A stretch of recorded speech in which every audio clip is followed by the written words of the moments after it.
Warning. This old white man will trick you into learning valuable life lessons by captivating your attention with internet memes and Snapchat filters. Wow!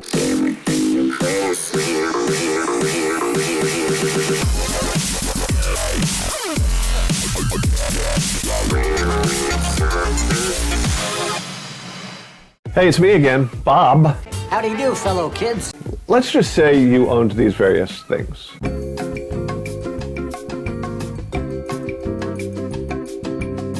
You know what you have? A murder kit. Drug, stab, transport, dig, and tidy up afterwards. The Pez is just for a fun snack. Hey, I'm not suggesting you kill anyone. Your chances of getting away with it are quite low, and also it's arguably wrong. What I am saying is that it's kind of remarkable what at any given moment you have at your disposal. You know who understood that? He was kind of this genius commando who was constantly getting in these life or death scrapes, which he escaped from with gizmos he fashioned out of just available objects, like boots made of a car mat and duct tape. But come on, who hasn't made car mat boots? The question is, what do you do when you're being chased by terrorists and you need a bazooka? Obs. This is why it pays to always have a muffler handy. Now, while it's certainly possible that you may personally never need to bazooka terrorists, there are lessons here. Instead of starting everything from scratch, your ambitions, hobbies, relationships, lifestyle, whatever, doesn't it make sense to begin with the elements you already have and build from there? Like I've been telling you, I speak from experience. I have to confess that I once applied to be on the space shuttle. This was when NASA was recruiting civilians, including journalists, and it was before the Challenger exploded with a school teacher aboard, putting an end to that program. But I repeat, I wanted to be an astronaut. Because career-wise, I suppose Dalai Lama was out of reach.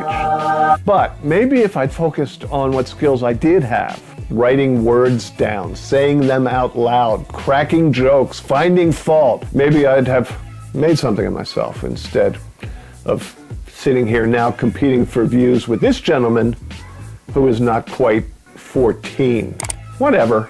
It's called playing the hand what's dealt you. The ultimate MacGyverish example of which took place in 1970 when not NASA's Challenger but Apollo 13 was crippled in its voyage to the moon. To maintain breathable air, the crew had somehow to attach a CO2 scrubber to the filtration system in the lunar module, but the scrubber was square and the filter opening was circular. And so they made a bazooka. No, they didn't make a bazooka, but in a dramatic scene portrayed in the movie Apollo 13, we see a carton of stuff being just dumped in front of the engineers at the Johnson Space Flight Center in Houston. They were being shown what items were aboard that were available for the astronauts to jury-rig into a usable compressor. And they were in fact told to fit a square peg in a round hole. They used air hoses from spacesuits and tube socks and, of course, duct tape, and came up with this.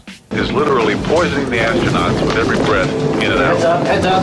And it worked. And Apollo 13 returned safely to Earth. So, yeah, reaching for the stars is all well and good, but there's something to be said for staying grounded.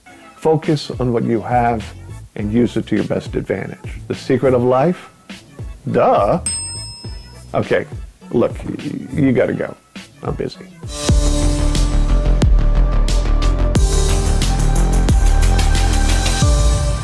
Oh, f*** me.